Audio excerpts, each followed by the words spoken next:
놀림 받은 게 오히려 더 멋있어 보이잖아요. 초등학교 때는 그게 안 되죠. 초등학교 흑소가 아니고 변소였다니까. 3월달에.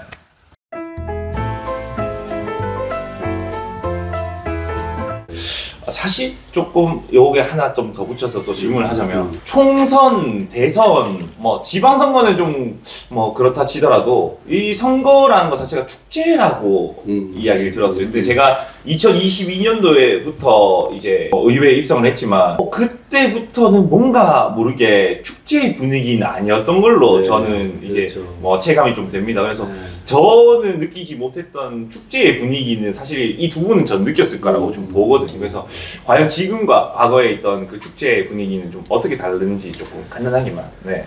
이번 선거가 조금 아직까지는 이제 시민들의 관심이 크다라고 보기는 좀 힘든 것 같아요. 제가 후보로서 느끼는 것은 그것은 이제 우리 정치권 전반이 더 좀 노력해야 될 것 같고. 그렇죠. 지금 뭐 축제 분위기라고는 할 수 없는 거잖아요. 그렇죠.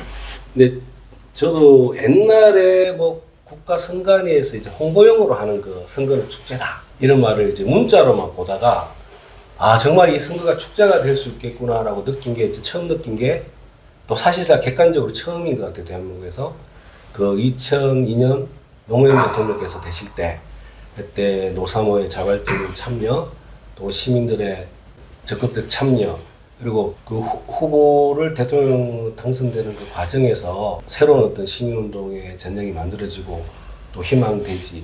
그래서 그때는 정말 축제라는 걸 느꼈어요. 근데 이제 축제라는 것은 사실은 이제 선거는 기본적으로 또 여러 경쟁 세력 간의 또 갈등과 경쟁의 장이잖아요. 근데 그 과정에 일단 기본적으로 각 진영 안에서 좀 축제 분위기를 만들고 으쌰으쌰 정말 그 자기 대표를 알려내고 그 속에서 자기가 참여하고 우선 이게 이제 각 진영별로 다 잘 돼야 돼요. 그렇죠. 그리고 다른 진영에 대해서는 매너 지키고 그 다음에 자기의 장점을 많이 이제 부각시켜야 이게 열정도 오르고 그 힘으로 축제를 만들어갈 수 있는데 노력하겠습니다. 개인 후보의 문제라기보다는 두 가지적인 게 같이 엮여져서 저도 뭐 2002년도도 기억나고 사실 저는 선거 캠프 시작은 2014년 김부겸 당시 대구 시장 후보 때 그때 들어가서 할 때도 우리 서포터즈하고 같이 했었거든요. 그때는 진짜 재밌게 했었어요.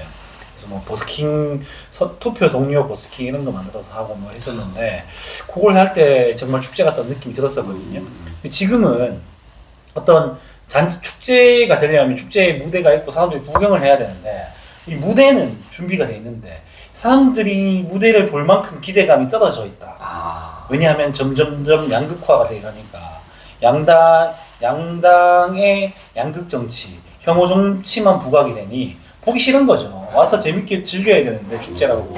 근데 무대 위에서 싸우고 있는데 누가 보고 싶어요. 그래서 그 부분이 좀 아쉽고 첫 번째는. 두 번째는 이제 미디어, 지금 우리가 하고 있는 이 역할. 미디어가 워낙 발전을 해버리니까 사실은 뭐 예전에는 운동장 정치, 운동장 뭐 연설 이런 게 있었지만 이제 그것도 없어진 시대잖아요. 그죠. 그러니까 축제 같은 느낌보다는 그냥 미디어에서 보고 언론이라든가 미디어 혹은 여론의 흐름에 따라서 이제 투표를 하게 되는 걸로 바뀌게 되니까 분위기 자체는 좀 다운되는 것 같은데 되려 이제 어떤 강성 지지자라고 해야 될까요? 정치 고관여층은 좀 더 늘어나는 추세고 또 정치 무관여층, 부동층 혹은 중도층의 관심이 조금 떨어지는 이런 부분이 진행되고 있지 않나 이렇게 생각이 듭니다. 그래서 우리가 잘 해야 되는 것 중에 한 곳은 당연히 정치 고관여층에게 잘 보이는 것도 중요하겠지만 정치에 관심 없으신 분들을 관심 있게 만들어내는 것, 재밌게 끌어내는 게 지금 이 방송의 목적이기도 하겠죠. 맞습니다. 그렇게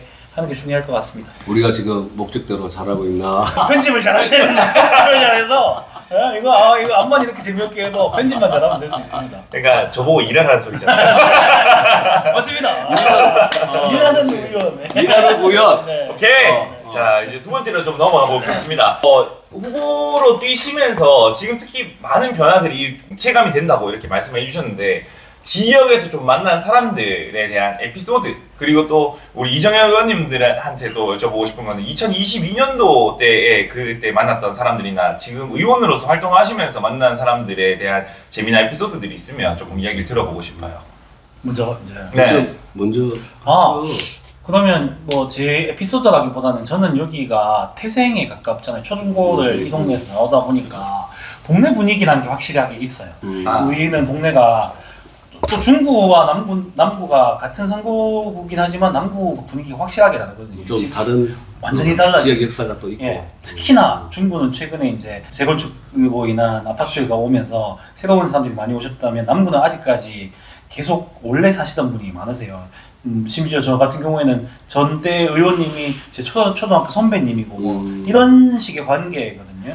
그래서 동네 분위기는 사실은 어떤 정당적 색깔이 좀 희미하다고 보시면 됩니다. 그래서 우리 다 같이 동네 잘 살자고 하는 건데 뭐 싸울 게 있냐? 저도 동의하고 있는 부분이고요. 근데 이제 국회의원 선거, 어떤 중앙 선거로 넘어가게 되면 이념적인 부분이 좀 달라지잖아요. 그 부분에서도 좀 재밌는 게 사실은 국민의힘당 지지차라든가 보수 지지자들이 일종의 극우적인 생각을 가지고 계시진 않아요. 그거에 관심 별로 없으세요, 사실.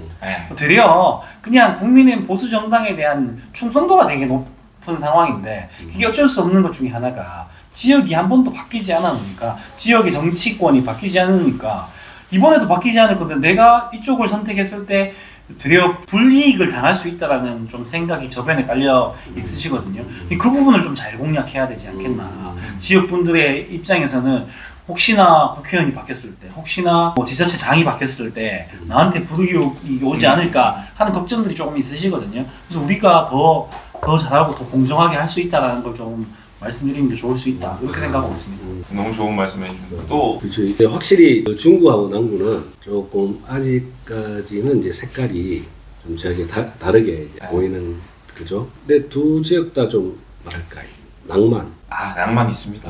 낭만이 있는 지역 도시인 것 같아요. 그래서 그게 참으로 낭만적인 인간 저 호소에게는 상당히 갑자기요?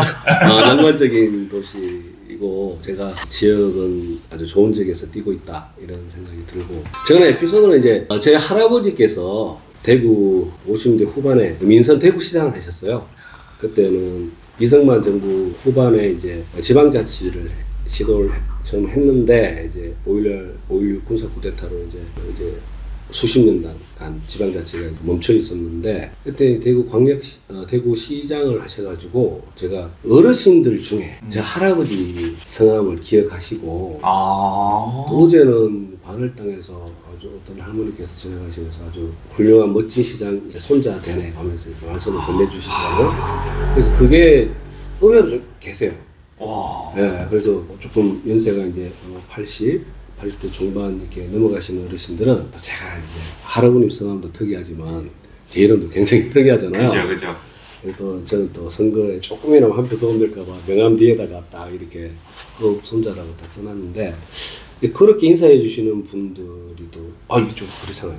재밌잖아요. 할아버지를 기억하시는 분이 계시네. 그게 좀 그런 게 있을 때 좀 재밌고 그 다음에 이제 명함을 드리면 이름이 왜 이러노? 와이라노. 이름이 뭐 이름이가 뭐 이런 거잖아. 이름이 특이해서. 그러면 저는 이제 저도 방긋 웃어 드리면서 이제 발글소자라고 이야기하죠. 발글소자. 제가 한자가 발글소자거든요. 제 할아버지께서 지어주셨는데 그래서 뭐 그런 거. 그 다음에 사실 거리 인사가 있잖아요. 아침 저녁에 거리 인사할 때 사실 제한테 지금까지 처음으로 대놓고 욕한 분이 딱 한 분이에요. 차 좌회전 하시면서 창문을 열어두고 계시다가 좌회전 싹 하면서 저한테 뭐 있죠? 손으로 하는 손으로 하는 그거를 시원하게 한번 날려주시고 가시더라고. 법규라고 합니다. 그 법규 지킵시다 이렇게. 법률 말고 법규를 딱 강조하시고 가시길래 또 뭐 그런 그래서 아직까지는 뭐 아주 굉장히 이제 험한 꼴은 없고 다행입니다. 되게 젠틀하시게 대해주시고 그래서 저는 이 기회에 말씀하신 것처럼 국힘을 지지해 오신 분들을 너무 쉽게 우리가 하나의 색깔로 이렇게 규정하고 설명하면 안 될 것 같고 또 보면 어쨌거는 또 재밌는 일이 있었잖아요. 우리 또 도태우 무소속 후보 그런 분들까지 이렇게 받아들이는 분들은 제가 봐도 많지는 않은 것 같아요. 그래서 그 정도는 이제 생각하시고 정치를 보시는 것 같아서 또 마음이 한편 좀 가볍다고 해야 되나? 아, 우리 대구 정치가 저런 것까지 이렇게 용납하는 그런 것은 아니다. 그런 확인이 돼서 좋았습니다. 네. 꽤나 시민의식이 조금씩 올라가는 느낌이 네. 많으시죠? 네. 뭐 후보님도 그렇고 의원님도 그렇고 딱 그렇습니다. 아니 뭐 질문에 그게 없는데 그 말 나온 김에 하나 하셔도 됩니다. 아니 그 허흡 시장님이셨잖아요. 저도 이번 선거하면서 알게 됐는데 그 전에는 모르고 있었어요. 그냥 그 독립운동 그 원산 허위 선생님의 자손이다. 이라는 걸 알고 있었지만 허흡 시장님의 이셨다는 걸 또 처음 알게 됐었거든요. 근데 제가 궁금한 거는 재밌는 타임으로 허씨 이 성분들이 다 외자만 이름을 하시는 그렇지 건가요? 않더라고요. 그러니까 제가 김여씨고 또 유명한 또 양천의 씨, 그 한의로 유명하신 허준 선생님은 양천의 씨세요. 우리 당의 허영 의원은 제가 알기로는 양천의 씨입니다. 춘천에. 네, 춘천에. 제 대학 동기이고 한데 양천의 씨가 제가 기억하고 있고 저는 이제 김여씨고 또 본관이 몇 개 있어요. 하양허 씨, 심지어는 인천 이씨. 제가 인천이십니다. 그러니까 며칠 전에 우리 같은 네. 우리 서로 올라가면 똑같은. 인천이 씨하고 김효 씨는 같이 결혼하면 안 돼요. 결혼하면 안 되는 것까지 왔어요. 원래 옛날 그 옛날 예법에 따르면 결혼하면 안 돼요. 인천이 씨분하고 김효 씨분하고 같은 뜻이에요. 김효 씨. 우리 시조 할아버님의 성함이 이허겸이었습니다. 허겸에서 이만 하나 더 추가한 거예요. 그래서 그거 허위 장모님 동생분이 허겸 할아버님인데 재밌네. 네. 그래서 그래 본관 제가 어릴 때 집안 어르신께 왜 한자를 계속 쓰냐 이름을 여쭤보니까 또 그때는 또 재밌는 게 또 여자분들은 두자를 썼어요. 남자분들만 아들만 이제 한자를 썼단 말이지. 옛날에 이제 여쭤보니까 딱 부러지게 예를 들면 언제부터 어떤 연유를 이렇게 썼다라고는 이제 제가 들은 바는 없습니다. 없는데 근데 그게 관습 같은 느낌이 좀 멋있어요.